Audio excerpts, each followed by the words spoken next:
And welcome back, fellow football fanatics, to the final regular season roundtable. We're going to try to do this in the postseason, although the scheduling will probably look a little bit different. But once John joins us, it's going to be the same roundtable that we started off the season with in week one when we mainly talked about Ohio State and Texas. So that's pretty exciting.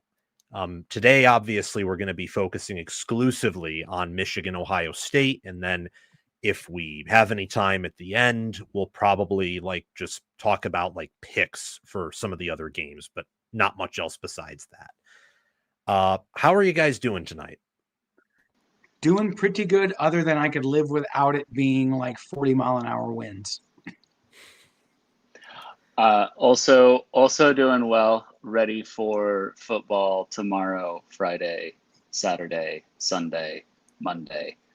Food tomorrow, leftovers every day of the week as well. Yeah, This is my favorite weekend of the year, every single year, just because the mix that you have. The NFL loads this slate up really well.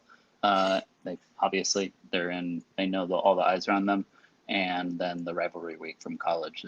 There's really nothing better. No matter what you do to college football to mess it up, this one remains what it is because it's just pure hatred and love for your school and hatred for the other school. Yeah, I basically said that this week, that this is my favorite week, just a little bit over week 0 or week 1 because the season is getting started. But because of rivalry week, so many teams that are traditional play each other. And even if you don't have a rooting interest, I have no rooting interest in Auburn, Alabama, but I'm going to be watching that. I have no rooting interest in USC, UCLA, or some of these other games that you're going to see, but I'm going to be watching them just because you can see how wild the fan bases get. So it is a fun time. And I'm going to have 3 pumpkin pies. Oh, yeah. All for myself. Good for you. Pumpkin Yes. pie that's my favorite pie. It's actually, I think, the only pie I like is pumpkin pie. And I can do it with or without whipped cream. I'd probably prefer without, honestly. Yes. But either or, good for me. Mm-hmm. Let's just get the crap out of the way. As I said back behind the scenes, there's been a lot of talk in the game about the mentality of both teams, about the mental edge. Ohio State had it for those long win streaks. Michigan doesn't have quite as long of a win streak, but it is a streak of 4. The last Ohio State win, probably should have came in 2020, but it came in 2019 in actuality. How much of this is real? How much of it is total crap? As both teams have said all week, these are new teams. They don't really care about the prior 4 games, and they just want to get after it. What do you guys think?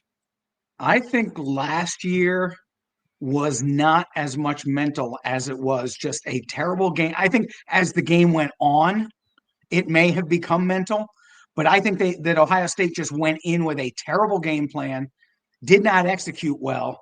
And then as the game went on and Michigan had a lead, then it became mental. Hey, these guys have a lead.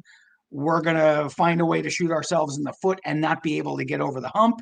But I don't think that they went in last year with a bad mental outlook. The previous years, I think that they did have something in their head. As far as this year, just now, maybe I'm bad at reading people, but from interviews yesterday and today, certainly Ryan Day seems looser than he was the last couple of years.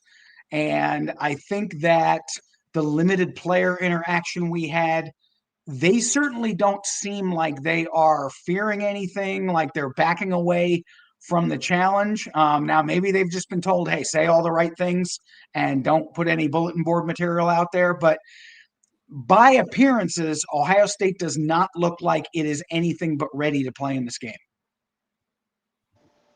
Yeah, I agree with Mike there pretty much most all the way through. So I've always said the mental aspect in this thing is a little bit of a farce. I think there was a mental aspect in what got Ryan Day to move the team into what he thought he needed to move the team into last year, which was Will Howard at quarterback, going to an aggressive downhill run scheme, bringing in Chip Kelly, who is historically one of the top rushing attack offensive coordinators. So I think there was a thought of, he looked at how the game went 21, 22, 23, and he had this thought of, okay, we have to run the ball better in this game, and we have to be able to play more physical. But I do think he got that read a little bit wrong. To his defense, he had no idea how good Jeremiah Smith was going to turn out to be, right? So that was there's no way that he was going to know that I'm going to have a potential Calvin Johnson type receiver here that's going to completely change the way that I actually really need to call games from an offensive side. But I thought he got it a little bit wrong. I thought in 21, just everything about that game, the matchup was horrendous for Ohio State. They went into that game weak at pass blocking on the tackles. They went up against the best duo pass rush in college football that year, and one of the premier pass rushers in the NFL now in Aiden Hutchinson. I just think then it was at home, it was snowing, the whole thing was just not what it needed to be, and Ohio State didn't have a good defense in 21. In 22, I think the game just kind of got a little away from them a little bit. Quite honestly, in 22, they should have blown Michigan out, and I do think there was a little bit of an aspect of when it didn't happen, then that did mentally start to set in with the team. And then they were pressing some, and they were looking for stuff, and they were trying to get it going, and it didn't happen, and they wanted to restart the whole 60 minutes over again, but they couldn't, right? And then in 23, they gave up explosives. They gave up explosives in that game too. They gave up exactly the difference with the explosives they gave up. And that just they were like, no, we played so well. Why did we give up those 4 plays? In 23, they just weren't as good. They got beat. They didn't have as good of a team as Michigan. The game was at Michigan. They had to play the style of game that Michigan wanted to play because they weren't explosive enough and strong enough in the passing game. So they had to try and beat Michigan at their own game when they couldn't beat them at their own game. And I think that shaped then how Day went into 24, essentially saying no, we have to run the ball in this game. We have to be more physical. And even though maybe he kind of had a notion heading into it that, well, maybe I don't need to do that. Maybe I need to throw the ball all around. It had just stuck with him so much that he stuck to it. And then he went into the game last year, and it obviously that wasn't what he should have done. I hope privately he has admitted it to others or to himself.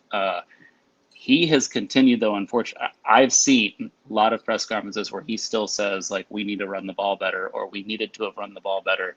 And every time I sit there and shake my head and say, maybe in the other years you need to run the ball better, but last year it had nothing to do with that, man. You definitely did not need to run the ball better. But no, I don't think there's some mental edge that Michigan players have over Ohio State players. I just don't at this point. Downs has only been there for 2 years now. Underwood's only been at Michigan for a year now. Most of the national championship game team from 23 is gone. A lot of the national championship team from 24 from Ohio State is gone and playing in the NFL right now. So I think a lot gets made of that. I don't think there's some mental edge that sets in. I think if you get to halftime and Michigan has a 17-10 lead, maybe it starts to set in a little bit with the coaching staff over on the Ohio State side. But probably a lot less than the 3 of us would understand who've never actually been through that. Agreed on all accounts. So no comments from me there. Speaking of, I guess, something that at least often gets lumped in with the mental edge, Michigan's style of ball, running the football. How do you think both teams are going to fare, not just on the ground, because that's important, but more importantly is just the lines of scrimmage overall. Even if Ohio State decides here that they want to pass and they want to pass first to open up the run, they're going to have to protect Sayin. They're going to have to get their assignments up front and block a Michigan defense that probably is the best front they've seen since Texas and that likes to blitz. And for Michigan, well, their style of football stereotypically relies on their offensive line too, a unit that has been improving, but is not perfect, is not as good as Notre Dame's, not as good as a healthy Oregon's, not as good as Miami's, and not as good as Georgia's. So how do both of you view the trench matchup here? And Yeah, I guess that's it. I think that Michigan actually, if you look at some of their analytic numbers, they've been very good on the offensive line about keeping opponents from getting like big yardage loss plays or stuff rate. They've had one of the better, been able to counter the stuff rate pretty well. That said, Ohio State, with their PPA and their EPA on defense, has, along with Texas Tech, has kind of been off the charts this year. It's Yes. not really, you would think they're not sustainable numbers, but they seem to do it every week. So that's going to be really interesting. I think that Michigan's line has gained some cohesion, has been pretty good, has been tough when it needed to be, has been able to counteract a lot of the pass rush. But I don't think that they've seen some of the stuff that Matt Patricia is going to have for them. I mean, OSU will line up in 4 down, they'll line up in 5 down, they might even line up in 6 down, and then boom, we know what our responsibility is. The snap happens, guys drop back, guys come from the corner. And so I think that they can intend to block well, but I think when they get a different picture after the snap starts, I think a couple of times you're going to see guys with their heads on a swivel because they're going to say, I expected one thing, but I got something else. But in general, I think Michigan's offensive line has been a little bit more, I don't want to say better, more consistent at keeping teams from getting into the backfield and blowing plays up for losses. So, and also again, agreed with everything that Mike just said. One of the things, and I'm sure that two of you have also done this, there seems to be a notion about the way the game went last year. So I've rewatched it twice so far this week.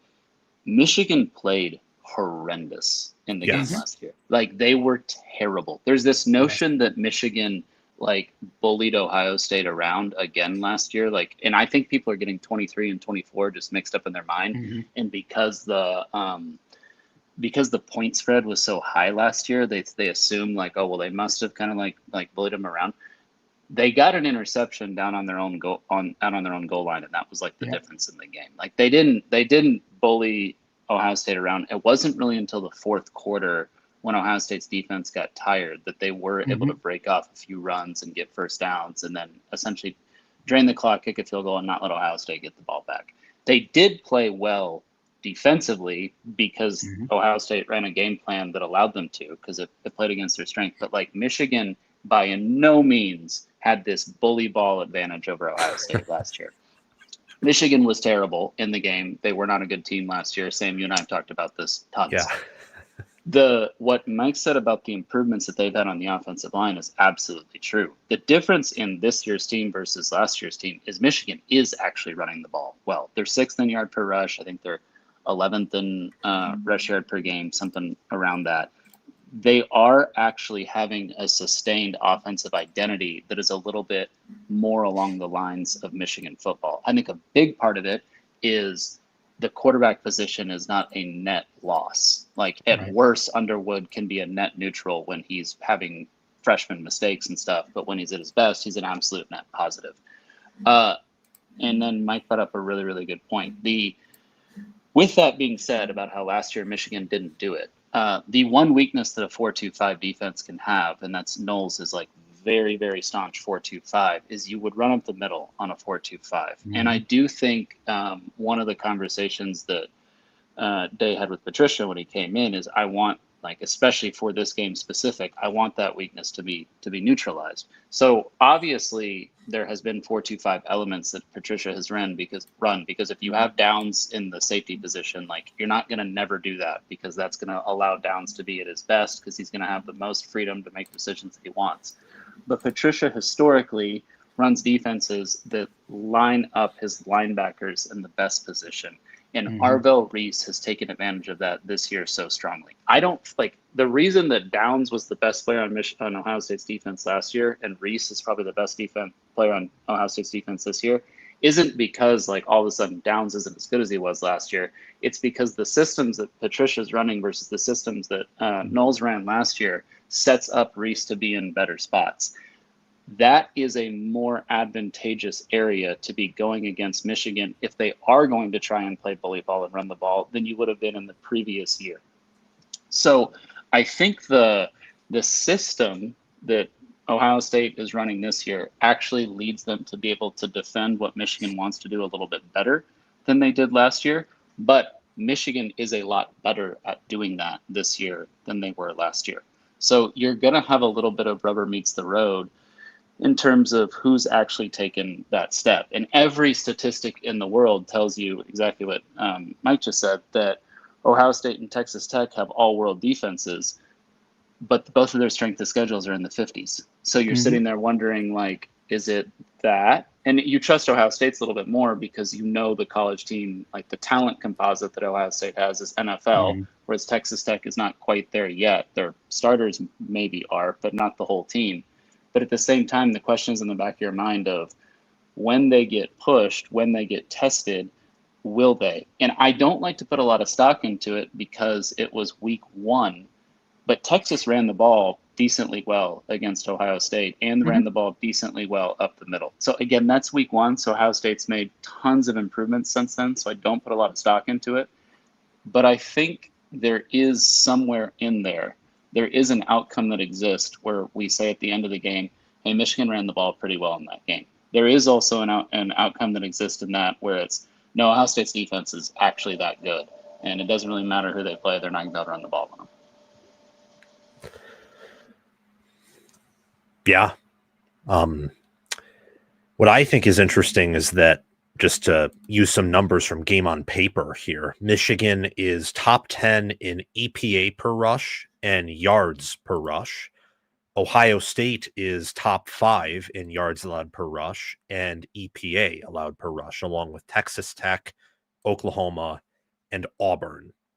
Auburn, I mean, has been electric in run defense. Oklahoma has been electric overall. And then Ohio State and Texas Tech are just on that next level, especially when you look at ESPN's efficiency from FPI. Those are the top 2 defenses by quite a wide margin. Michigan has made some defensive improvements as the season's gone on analytically, but they also haven't had to play USC in a minute. Oklahoma's offense has been revealed to be mediocre. This is going to be the best offense they've played all season long. Outside of efficiency would tell you, I think, USC's, but I don't know that for sure. That might just be a stylistic thing that seduces the computers a little bit more. What advantages could Michigan's defense have against an Ohio State offense that, with healthy receivers, just they make everything look effortless? I think that the one area that I worry about is still the right side of Ohio State's offensive line with Tegra Tishabola and whoever is playing right tackle. You've had Philip Daniels, who has been good, but has also been in and out of the lineup. Brycen Moore, they threw in there for a little bit. The move of Jayshon Byram to edge from linebacker really did a lot for Michigan's capabilities of harassing the passer, even affecting the run game. And so the scenario that I see is if the right side of Ohio State's line is weak, if they don't say bring a tight end over to maybe help with some chipping, and OSU has been running a lot of 12 and 13 personnel. So they may know that they may need to help out a little bit on the right side. But if they leave those guys alone and they try to go to the right, that might be a stylistic area where Michigan has a little bit, maybe first down. They try to do like a toss to the right-hand side. Boom, loss of 2 yards. Now they're behind the chains. That's the one area that I would worry about. But I do think that OSU has a big advantage in the passing game because as good as Michigan has been the last few seasons in the secondary, it's their liability this year. Their front 6 or 7, really good. But I know that Jair Hill, his numbers say from PFF say that he's pretty good. And Rod Moore is a guy that I've always liked since he was a sophomore. But just if you look at them, Ohio State stylistically is like USC. USC has Mekhi Lemon. USC has Jacoby Lane. USC has just guys that are difficult to guard, and Ohio State has the same number and types of guys, and Michigan did not do well against that type of attack. So I think that if they can exploit the right side of Ohio State's offensive line and do that consistently, that can be a stylistic advantage that maybe Michigan has defensively. That's really the only one that I see. So I'm going to answer the question in assuming, and I think the phrasing that I used yesterday was, I'm going to answer the question assuming that Brian Hartline doesn't try to win the race in a Honda Civic while he has two F1 cars sitting in his garage. And those two F1 cars are Carnell Tate and Jeremiah Smith. So obviously I'm also answering the question assuming that they're both healthy and they're both playing, which I would be as shocked as I've been about everything in the season this year if Jeremiah Smith and Carnell Tate did not line up in the game. So I guess shocking things happen, but I'm assuming they're playing, and I'm assuming Hartline doesn't come out with an idiotic game plan. So with those assumptions, then what I would say is exactly that. So Julian Sayin has not been put off of his spot a whole lot this season. It happened a few times against Texas, and it happened a few times against Penn State, mainly in the first half when Penn State still had some juice.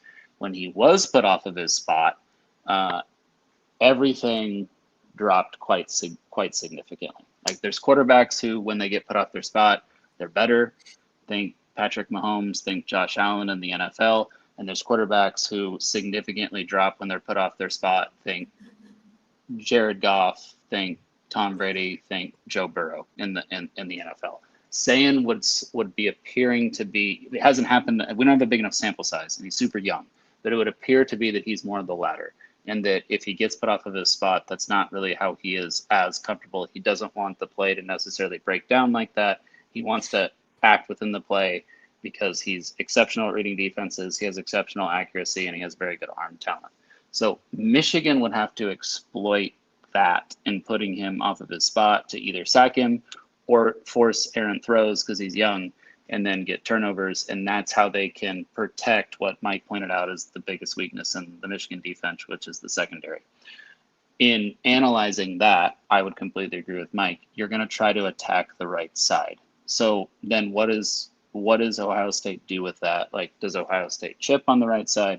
Does Ohio State line up the running back on the right side? One of the things that they are missing this year they're missing the running backs in the running game. Obviously, you're seeing what Henderson and Judkins are doing in the NFL. They're also missing those guys in pass protection, especially Judkins. They picked up blocks last year that they were going up against future NFL guys, and they were picking them up and blocking them clean to where Howard didn't even have to worry about it. And so if Michigan can exploit that a little bit, and they can get through whatever the second level is that they're trying to put, whether it's a running back over on that side, whether it's a chip from the tight end, that's where Michigan can really start to make this thing uncomfortable for Ohio State. And if Ohio State comes out in the game plan that I think we all think they will, because Hartline being a wide receivers coach, he's just not going to do it. Like, he's just not going to lose the game that way.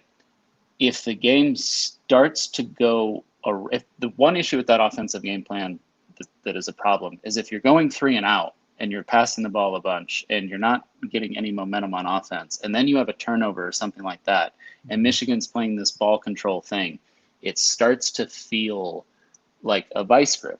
And it starts to feel like you can't do anything about it. It starts to feel a little bit like 2022 all over again. So that's kind of, I think, the defensive game plan and then the defensive path forward for Michigan.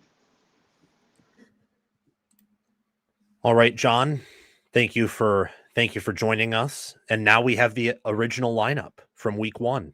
We have all of us. There we go. John, we were just talking about any potential edges that Michigan has, just to catch you up, any edges they might have defensively over this Ohio State offense. Are there any thoughts that you may have on that?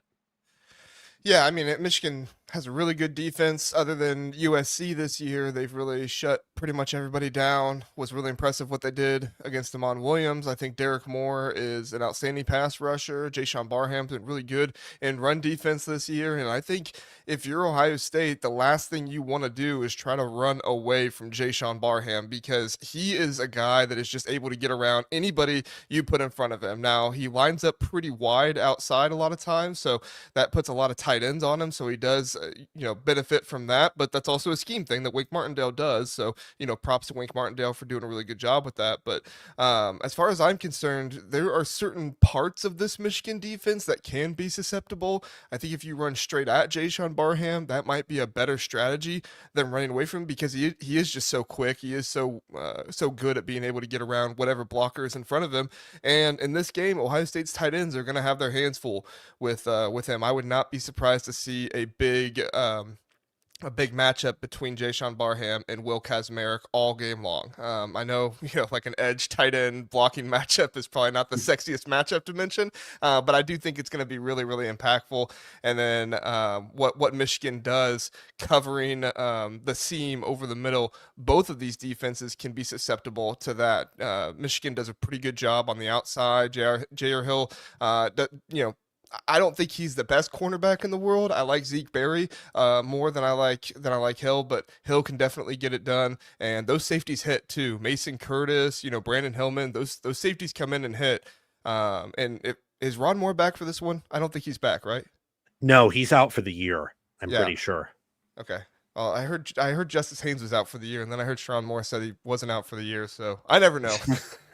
All this stuff, sometimes you just never know.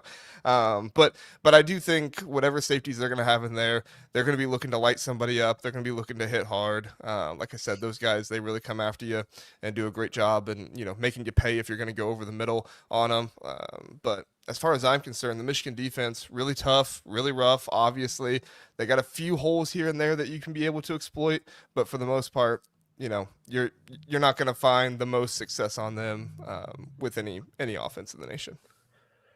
So the most obvious aspect of this game is the Ohio State receivers and passing offense insane against Michigan's DBs. Like, that's what everyone's talking about, and deservingly so. What is a more underappreciated edge that Ohio State has here against Michigan? I think that one thing that maybe people aren't looking at, as it's been said, both teams can exploit the seam. I think the emergence of Ohio State's tight ends beyond Max Clare. I mean, Bennett Christian has been coming up the last few weeks. Kazmarek is a very good blocker. I think that the tight ends that Ohio State has could be pretty vital this week beyond just blocking. I think that would be something that could stem Michigan's pass rush if they're being really aggressive and leaving that area behind the line open, and OSU hits a few things. I also think that people are underrating Ohio State's use of the running backs in the passing game. I think you're going to see James Peoples really with a big game this week. He hit an explosive play last week. He had a long play for a touchdown. Bo Jackson has shown that he is a pretty solid receiver, and they are not afraid to rely on him. So I think he and Peoples, I think that if Michigan does play the type of coverage that maybe people are thinking they'll play, which obviously would be bracketing Smith and then hoping that Tate's a little bit rusty because he hasn't played the past few weeks. I think that OSU could kind of check down to the running backs, and they could, even if they don't get a big play, 4, 5, 6 yards on first down is going to be viewed as a success, and it'll help them move the ball. So Mike stole mine a little bit, which was running backs in the past game. So I'm going to touch on it in a second. I'm going to pick something else. Wink does this thing where he runs a man on one side and he runs a zone on the other side of the defense. And so the question is, there's no way you trust any of your corners on Michigan with man on Smith. Like, very few people do. Texas did it a little bit and actually got away with it. Most times they did it. I think a lot of that had to do with the fact that Ohio State was just so early, and Sayan had a very condensed game plan for that game. But you're not going to trust that with the Michigan secondary in the last game of the year. So the thought is that that's going to be the zone side of the field, and then the man side of the field is going to be on the other end. Then he's going to run blitzes throughout the game where it comes from different angles. The player you think is blitzing is not, the player who you don't think is blitzing is, etc. If Ohio State has specifically Peoples in enough plays where he's like in a screen game or in a swing pass game against the side in which Michigan happens to be blitzing from, and if that side also lines up with the side that's playing man, so that person has their back turned to what's happening, that can really go for a lot of big plays for Ohio State. So, but Mike touched on that. So then the next one, I'm gonna hopefully the question wasn't just Ohio State on offense, Michigan on defense.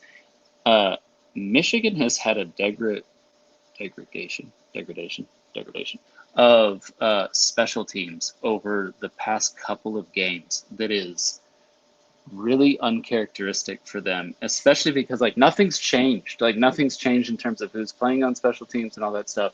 It's insane. It's insane. If you look at, field goal kicking, if you look at punting, if you look at their punt returns, if you look at all that stuff, it isn't what you would expect from the Michigan that came in and you were thinking, okay, that's a surefire thing for Michigan. And it was for the first half of the season, and all of a sudden it started to fall off. Whereas Ohio State has been pretty solid on special teams as we moved into more of the latter half of the year. I know they've had some issues in a couple of games, but quite honestly, it's been a pretty solid unit for them, especially their tackling on the special teams side. So if field position starts, if the game starts to become more low scoring and field position starts to become a big thing, and you're starting to look at field goals and all that stuff, an edge that you would have said 6 weeks ago is 100% Michigan's might actually end up turning to Ohio State in this game. I'm going to go with Lincoln Kienholz for Ohio State. I think that they have been really utilizing that package close to the red zone and in the red zone a lot more these past couple weeks, and I think that they've been doing that with the sole purpose of utilizing it in this Michigan game. I don't know why they decided to throw a pass 2 or 3 times with Kienholz last game when it made a whole lot more sense to run it. The only thing I can think of is maybe they were trying to put on tape for Michigan that hey, Kienholz can throw the ball if he gets in there as well. And when he lowered his head on, I think it was the linebacker for UCLA in that game, might have been Rutgers, but I think it was UCLA. That told me everything I need to know about Lincoln Kienholz getting in there, being physical. Now I'm sure Ryan Day didn't like that. He definitely doesn't like his quarterbacks getting hit, but maybe with it being the backup quarterback, he's a little bit more okay with it. We'll see. But I do think that the red zone part of this offense for Ohio State has been a bit of a disappointment. I said that going into the season that, Julian Sain wouldn't have the legs of Will Howard. So that was one part of the offense that I thought could drop off. But if they start utilizing this Lincoln Kienholz package and really working him in a whole lot more, and he's successful with it, and he's had really good PFF grades with it, I think that this could be a big piece to the offense and not limit them to field goals as, evidence of last game. I don't think you want to limit anything to field goals in this game. Just punch it in for the touchdown, get the sure thing. Before we move on to who's going to cover the spread, who's going to win outright, all those good things, I have 2 more questions. The first one, I'll just go with the quarterbacks because quarterback is a very important position, and Michigan no longer has a corpse there. They actually have a living, breathing quarterback, even though he's young. Is there any universe where Bryce Underwood plays better than Julian Sain? I think if OSU, which they have not done this year, they've been very good about corralling quarterbacks that run. They did a good job against Damon Williams. Sometimes Luke Altmaier is a guy who can be shifty. They did a good job stopping him. So if for some reason Bryce Underwood can get free with his legs, he's a little bit more like Nico in that he's a bigger guy, longer legs, doesn't always look like he's running fast, but he covers a lot of ground. That could be an area that is a game changer because, as these 2 guys have said, Sain is not really a threat with his legs. He's got to do it with his arm. Whereas if Underwood happens to be misfiring some with his arm, he still can rely on some shiftiness, some size with his legs. So that would be the one area that if Ohio State showed something they haven't shown all year, allowing a quarterback to get out of the pocket and make plays with their legs, that would be the one area I think that Bryce could outplay Sayin. But if it is based on what we know now and both teams play to form, then I think Sayin is probably going to be the guy with the better day. Yeah, so the answer is yes, because Underwood is a better quarterback than Sayin when they both play their best. But the team aspect 100% leans towards Ohio State. Like, Sayin is throwing to two aliens, one alien for sure, one maybe freak athlete. And if Underwood doesn't have Marsh show up, like he's not really throwing to a whole lot out there. So he then has to have the aspect of his legs showing up. But again, the problem is, especially with the style that Patricia's been playing, Ohio State's been pretty good at corralling any sort of mobile quarterback at that point. But I mean, Sayin has Jeremiah Smith can make a catch like he did against Penn State down on the goal line, right? And that bails out anything potentially that was a negative from a Julian Sayin standpoint.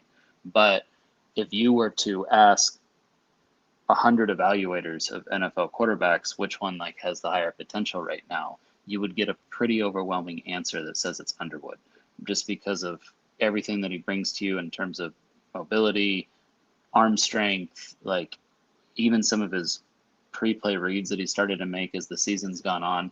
There is a higher ceiling factor there, but it would take a pretty good day from the Michigan pass rush, and then it would take a couple of uncharacteristic plays from Michigan wide receivers or tight ends in this game for you to walk away. And I'll say like a casual viewer, because casual viewers are essentially going to say the quarterback that played better most of the time is the team that won the game. That's like what they're going to say.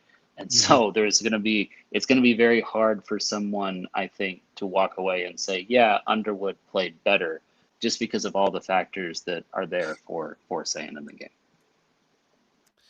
Yeah, I mean, if the question is can Bryce Underwood play better than Julian Sayin? Of course. I mean, Bryce Underwood is, a spectacular athlete. He's somebody that can do everything on the field. He's somebody that can absolutely take over college football in 2 or 3 years if the things break right for him. I mean, he still could do it if things don't break right for him. So Underwood can definitely outplay Julian Sayin, but I'm with both these guys. Ohio State just has too much talent around Julian Sayin that unless we just see Ohio State decide to not do what they're good at, and Julian Sayin has another ouchie like Will Howard did in the last game, I think this is almost a lock that Julian Sayin is going to perform better. But like Baldfather said, doesn't necessarily mean Julian Sayin's the better quarterback, because Bryce Underwood has that potential, has that ceiling that is so much higher than everything else. But the thing I'll look for with Bryce Underwood more than anything is he has to rein in those throws where he just overthrows the receiver or somebody else. And if Ohio State is going to win this game, they're going to have to take advantage of at least one of those. You're going to have Caleb Downs, Jalen McLean, somebody be back there and pick off those passes. Now, sometimes they are just so crazy out of control that really nobody has any chance for him. But like you saw in that Northwestern game, Fitzgerald did bait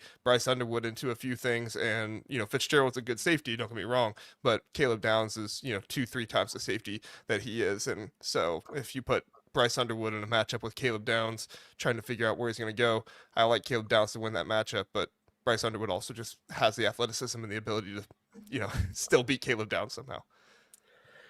Any final thoughts on the positional groups? So going through all of the different positions on each roster, where do you think that lands? I think most of the advantages, and again, it's kind of, if you look at the conglomeration of talent, obviously you have to lean toward Ohio State. But I mentioned it early in the show. I think Michigan's offensive line is playing more consistent football right now. I think a healthy Jordan Marshall and a healthy Justice Haynes, which we're not getting that, but I think that Jordan Marshall has made it sound like he's going to try to give it a go. I think that the running back rooms would be even. Obviously, Ohio State has an advantage at receiver. I think most advantages for Ohio State are on defense. Not that Michigan's defense is bad. Again, their front is really good. We've mentioned Derek Moore and Jayshon Barham. Their interior guys aren't bad either. Ernest Hausman. But yeah, their secondary is enough of a problem for them that I think that OSU, with Downs and with Jermaine Matthews and with Davison Igbinosun not being as handsy as he was last year, I just think that Ohio State has most of the advantages, but they had most of the advantages last year, and we saw where that got them. Yeah, the positional group I'll focus on is the Ohio State secondary, which I think is phenomenal this year. And I'm going to focus on Igbinosun because of how much heat he took last year. And I kept saying, I was like, if he can just not get flagged, he's going to be one of the best cornerbacks in college because he was on everyone. It wasn't like he was getting like beat and then he was pulling guys down because he got beat and that was how he was getting flags. He was just so handsy and physical. That, given the aspect of Underwood and what Michigan has this year, and they know, like, Michigan knows at some point in this game they're gonna have to trust Underwood to make a downfield throw, and it's gonna be multiple times in the game. And so that aspect, and I'm glad JR talked about the Northwestern game, because essentially up until the fourth quarter, Underwood was playing the best game he had played at Michigan against Northwestern. And then when it came crunch time and the game was close and they really needed him to start making some throws, he pressed. He pressed he did exactly what you expect a freshman quarterback to do. He got baited into certain things. And if that happens against Northwestern, the ability for Downs and Igbinosun and Patricia calling the plays to get him to do that against Ohio State, I think is going to be quite high. So the Ohio State secondary to me is that position group that, like, at the end of the day, if the game was close and Ohio State won, you could say, hey, that ended up kind of being the difference in the game, and it ended up being the difference in the game late. Totally agree with everything Baldfather said about the secondary. On the Ohio State defense, I'm going to mention another position group that I think is going to be really impactful because I do think we're going to see more than just the regular two guys out there, and it's the linebackers and Arvell Reese, Sonny Styles. But I think you're also going to see a healthy amount of Peyton Pierce out there as well. I think it's been evident this season that Matt Patricia's defense is much more multiple than Jim Knowles' defense. You know, Jim Knowles was running the 4-2-5 a lot of the time, which is fine. I don't have anything wrong with the 4-2-5, but against Michigan, with their ability to run the ball up the gut and hit you hard, they are just able to get more yards and have more breakaway runs that way against the 4-2-5. If you see Matt Patricia go out there with more of a 4-3 type of defense, and you could see Caleb Downs move down in there and do that too, so maybe you don't see as much of Peyton Pierce, maybe you see more of Caleb Downs down there in the box as well, just because they do like to be able to be so multiple with the different guys that they have on defense. But I do think that this linebacker group for Ohio State is going to be imperative, not just stopping the run, also keeping Bryce Underwood under control, not letting them go around too much. And then an underrated part of Arvell Reese as a spy, he doesn't just stop the quarterback when he gets to the line of scrimmage. He knows when to trigger to go after the quarterback, to put pressure on him when he gets outside the pocket. Sometimes you see a quarterback get out there, like Parker Navarro. He did this against Rutgers all the time. He was able to get outside the pocket, and they just didn't have anybody out there on him, so he had all this time in the world. Well, the minute he started to do that against Ohio State, Arvell Reese triggered on him right away, and he suffered for it back there. And I think Arvell Reese is going to be able to do the same thing to Bryce Underwood. It's going to be on Bryce Underwood to, how does he react? Does he beat Arvell Reese? Is he ready for it? Does he get the ball away quick enough? We're going to see how it works out, because those linebackers are going to be huge in containing Bryce Underwood and also containing the run game. Agreed on all accounts. So moving on to who's going to cover, who's going to win. Are we all pretty much in lock agreement that Ohio State's going to win here? That's what I've picked. Yes. I said on the show, Ohio State should win, but after last year, in an emotional state, I said I'm not picking Ohio State to win this game again until they actually do it. So my preface is Ohio State should win. They should win this game 31-17 or something like that. But if Ryan Day gets it inside his head or something else happens again, I would not be surprised to see Michigan get this one 20-17 or 24-20 or something like that. I'll go first, because you're gonna ask who's gonna win, who's gonna cover, right? Same. Yeah. And so I want to preface this because I talked about it and I gave out my pick yesterday against the spread. If Ohio State had last year's coaching staff, and I want to make this very, very clear. I think Jim Knowles is the best defensive coordinator in college football, including the data point of this year. I will die on that hill. So I including the data point of this year of him at Penn State, I think he is the best defensive coordinator in college football. Stylistically, if Ohio State had last year's coaching staff with Chip Kelly and Jim Knowles, I think Michigan would win the game.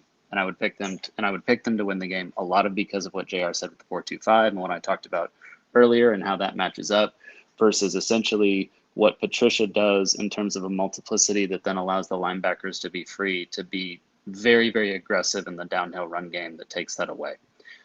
If Ohio State came in, while as I don't think Michigan is quite as good in the front four, maybe if you look at the front seven overall, Michigan is as good as they were last year and maybe a little bit better. If you look at the front four, they're not as good as they were. I still think if you came in with we're going to run the ball up the middle, especially considering you don't have Henderson and Judkins, then you would have a problem. I believe that with the coaching staff this year, Patricia and then Hartline, and again, trusting that Hartline being a wide receivers coach and knowing that those are his guys, are going to say, win or lose. No one is going to say we didn't get the ball to Jeremiah Smith and Cardinal Tate enough, or we didn't try to. I think Ohio State will win the game. I picked Michigan to cover at 10.5. So the line came out at 12.5, was immediately bet down by Sharps, down to 10.5, touch 9.5, and then at the 9.5 point is where you see Sharps having the buyback on Ohio State, and so it's kind of settling in this 10 range. I took Michigan plus the 10.5 mainly because of the factor of I think Michigan can enough times get Sayan off of his spot, and knowing that Ohio State. Assuming that Ohio State will have a pass-first game plan, can get Ohio State to have enough 3-and-outs or even potentially maybe 1 or 2 turnovers from Sayan that Michigan's able to operate a little bit more in what they want to do. But Ohio State has to essentially say, look, we know that Michigan wants us to have quick possessions and turn the ball over. We don't care. We're going to play into that game plan because it's what we do best, and we're still going to beat you.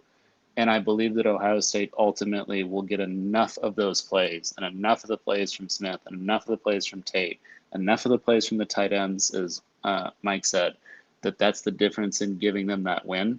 But then also, I also think that when Michigan has the ball, there will be moments of Underwood is the best player on the field when he touches the ball. And that's including Jeremiah Smith because Underwood plays quarterback. So he has an ability to affect the game at a different level that Smith can. And Underwood I followed Underwood since he was in high school. He's a generational talent. And he's very intelligent too. I think you'll have enough moments of that, even if you have some moments where he's overthrown guys and he throws 2 picks or something, to where Michigan keeps it close. But ultimately, late in the game, I think Ohio State will do something very similar to Underwood that Northwestern did, but they have much better players to do it.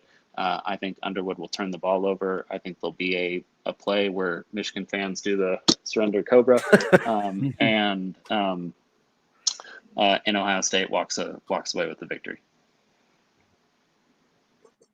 But do they plant the flag or not? That's the real question there. Do they plant the flag? Go ahead, Mike. Sorry.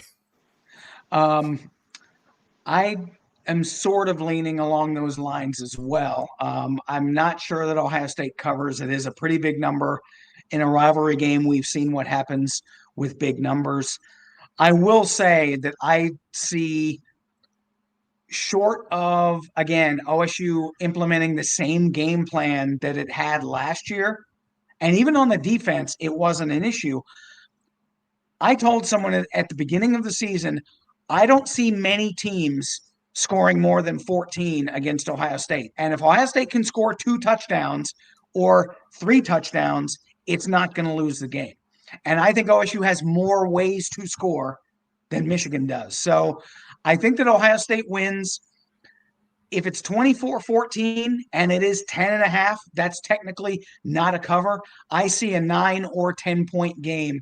And the higher it gets, then I think, again, Ohio State has more ability to explode on offense than Michigan does. So I think if it stays 14-10 or 17-13 going into the fourth quarter, then Michigan's got a real good shot at winning. But I just think Ohio State has more ways to score, a little bit more explosiveness, and I would be surprised, barring maybe a defensive pick six or something like that, that Michigan scores more than 14 points, and I think Ohio State can score more than 14. So let's just, for the sake of argument, let's say 21-14 Buckeyes. So they win, but they don't cover.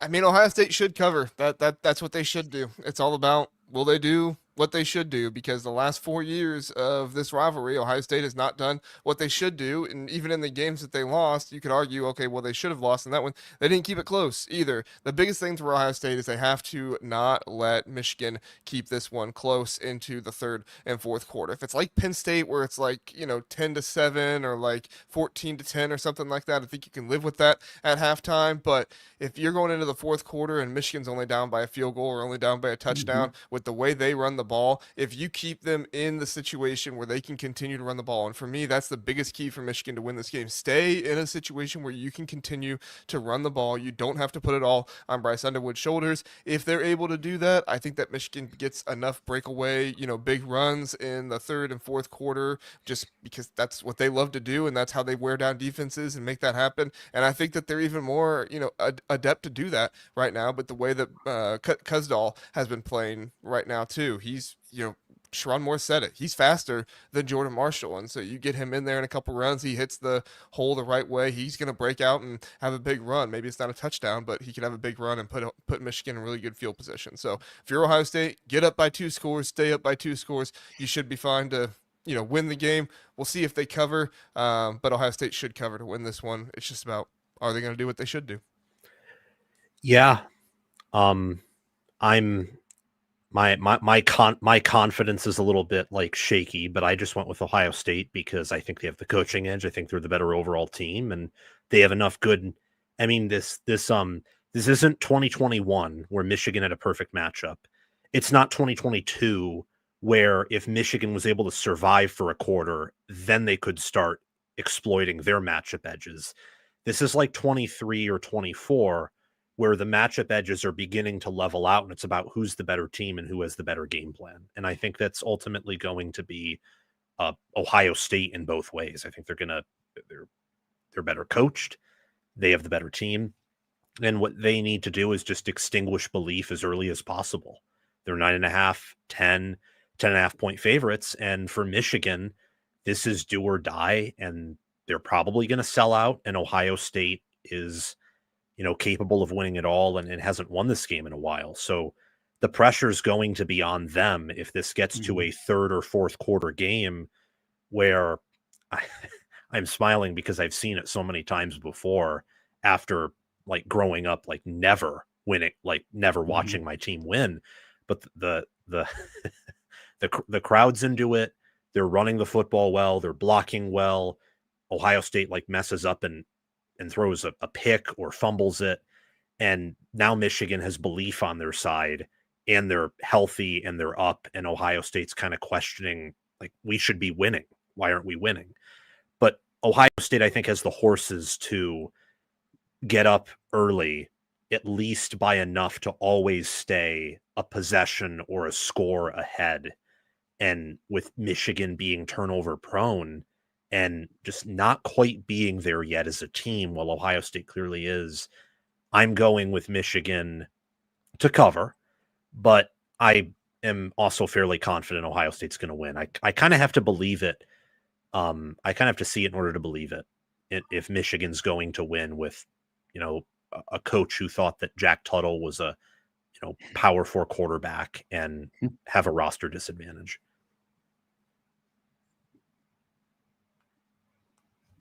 Yeah. Well, is there anything else? Did he actually say that Jack Tuttle was a power 4 quarterback, or No, was it but just out of necessity? No, but the fact that we've seen Alex Orji play, we've seen Davis Warren play, and we saw Jack Tuttle play at Indiana for years, and then how he played with Michigan, they knew what that quarterback room was. I mean, Mhm. there's a reason. I strictly remember like Michigan media saying like straight face that the 2024 defense would be better than 23. And I kind of thought that was crazy, even though I was way too high on Michigan.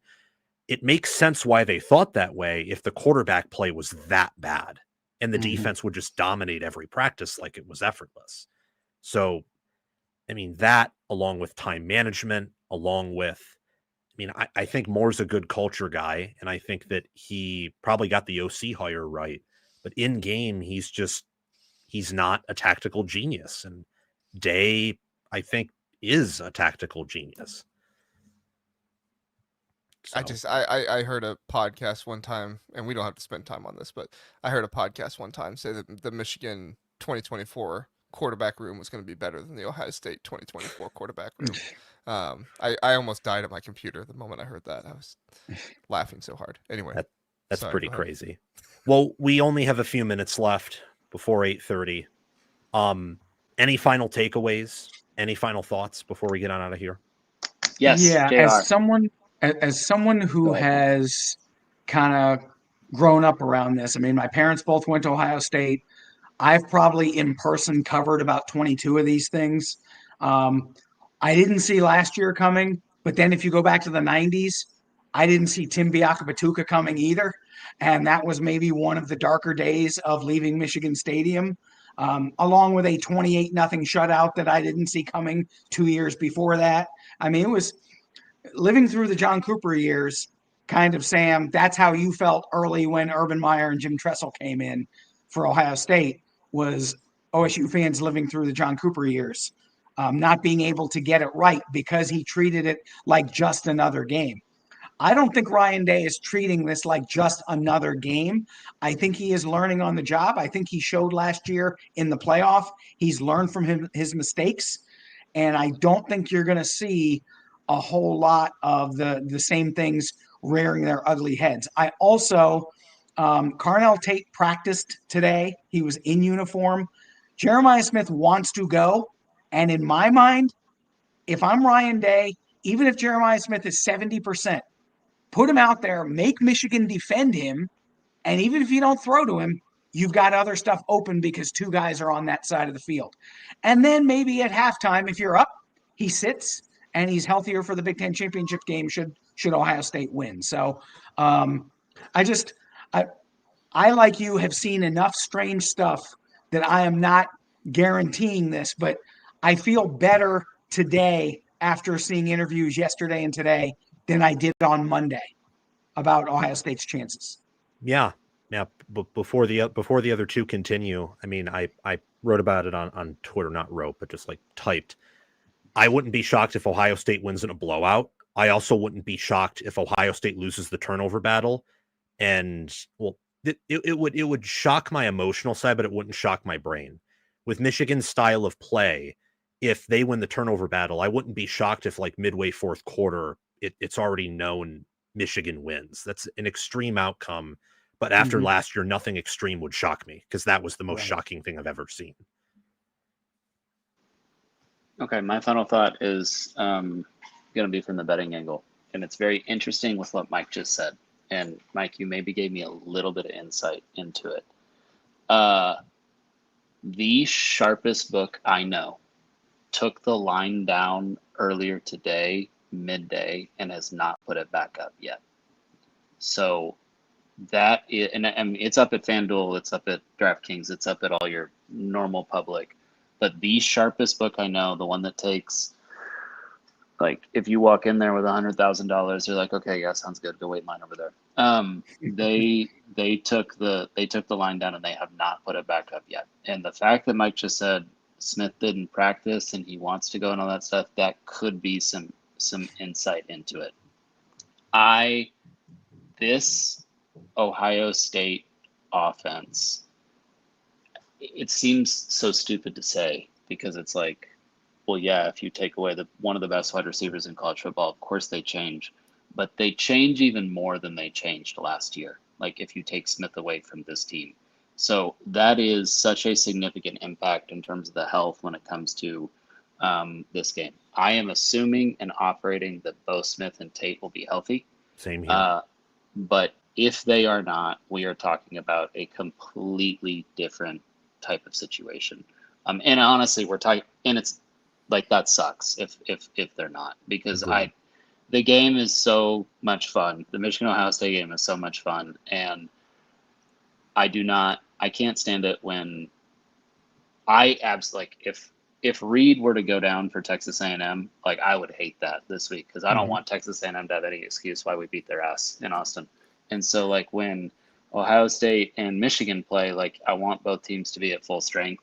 So everything we talked about today, it's with the assumption that Smith and Tate go. Something is up at some of the sharp books in terms of the intel that they're getting.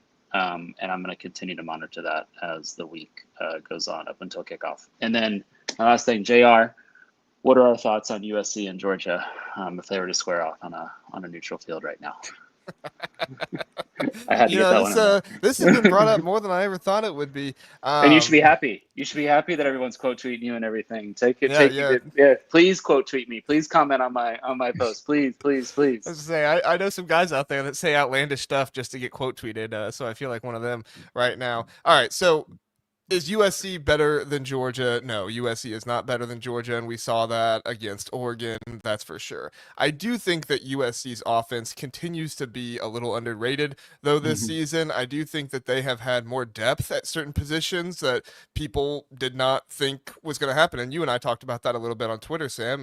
With the left tackle going down, them having their center in and out, they're literally playing a third-string walk-on running back right now, and I think if this USC team was at full strength, you would see the best offense in the nation consistently. And then on the defensive side, it's USC. They're not the best defense in the nation or anything like that, but they continued to show improvement this season. I think the interior of that defensive line was better this season than some people gave it credit for. And then also, it really, really concerns me how little pass rush Georgia has this season. I feel like that has been such a cornerstone piece of the Georgia team, and for them to not have as much pass rush on their defense, I do think it impacts them. And I do think that there's going to be a team that they face in the playoffs at some point that is going to exploit that. So when I say USC Georgia is pretty equal, I don't mean that USC is going to go on a neutral field and beat Georgia, but I do think it would be a closer game than people might think. I think it would be within a touchdown, and in my mind, if you're going to be within a touchdown of each other, you're not always equal, but you're at least close enough to equal that I can say that. I just want to say real quick, agree with you on all accounts. And Sam and I have also talked a lot about USC's defensive improvements under Lynn. And a lot of people don't make enough of when a team goes from the 100s in every defensive category to being in the 50s and 60s in every single defensive category. That is literally like you doubled your defensive output. And it means that it is no longer something that is almost guarantee you losing. Maybe it's a liability against some people, and obviously it would be a liability against the Georgia offense. But what you said about Georgia's pass rush, I think Georgia manufactured a pass rush against Texas because Kirby, for some reason, hates my university and decides he's going to pull every trick out of the bag every time we play each other. And so he had every exotic everything you could throw at it, and they were able to get a pass rush against Texas, and especially late. And people, I think, now are just checking the box. Georgia pass rush is okay. And I agree with you that they still have not shown that they manufacture a pass rush out of a base defense.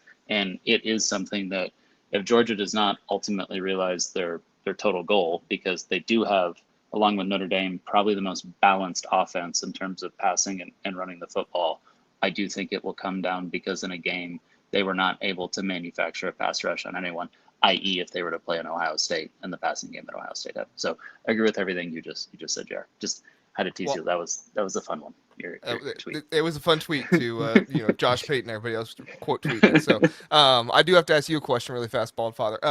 Yeah. Gunnar Stockton, your thoughts on him? I feel like Gunnar Stockton has been a guy who has done a good job at, excelling in the areas where he's supposed to, but in a close, tight game, everything that people say about Julian Sayin, where it's like, well, can he come out of it in a close, tight game?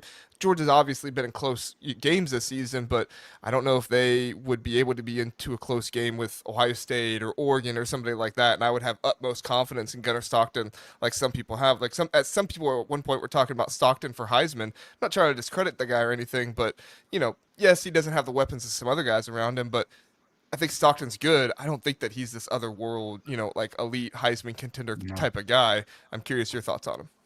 I think he fits what Kirby wants to do to a T. There's a reason that Kirby went with Jake from State Farm over Justin Fields, and there's a reason that he stuck with Stetson Bennett for so long. Like, he wants a quarterback that will play within his system and do what he does, and there's a reason that they were willing to move on from Beck last year, because he's like, look, if he's going to throw interceptions and he's not going to do exactly what it is that we want to do within the system, then I can't run the offensive system that I want. I agree with what you just said in terms of like game-winning drive last minute. The caveat to that is the Tennessee game, especially on the 4th and 4 in the end zone. Tennessee has a defensive or pass defense in the 100s. So we're talking about it coming down to like them playing a pass defense like Ohio State in that secondary. No, Gunnar Stockton's not the quarterback that I want to have in that. But other than Notre Dame, is there another offense that I would pick that is as balanced? It's Georgia and Notre Dame in terms of like, if you are a defensive coordinator, you are losing sleep every single night in terms of like, what am I going to do when they come at me with this, when they come at me with this? Because the one thing that Georgia has this year that they absolutely did not have last year is a consistent running game that looks like Georgia, that actually like reminds you of like, okay, yeah, no, this is how Georgia runs the ball. So if it does come down to that, no, Stockton's not the quarterback that I want. Can Georgia win the national title and it never come down to that? If things go their way, yeah, they still can, for sure. Great points. All right. Sorry to hijack your show, Sam. Yeah, sorry. No. You're good. I know that we got to get out of here. We got to get out of here at 8:30. I know that you have to, Adam, right? Okay. Yeah, I need to go. All right, perfect. We'll end it here, everyone. Thank you for joining. Make sure to like, make sure to subscribe, make sure to hit the notification bell. We'll try to have this group on at some point for at least the playoffs, as I very much like this bunch. So thank you all for joining me, and we'll see you soon.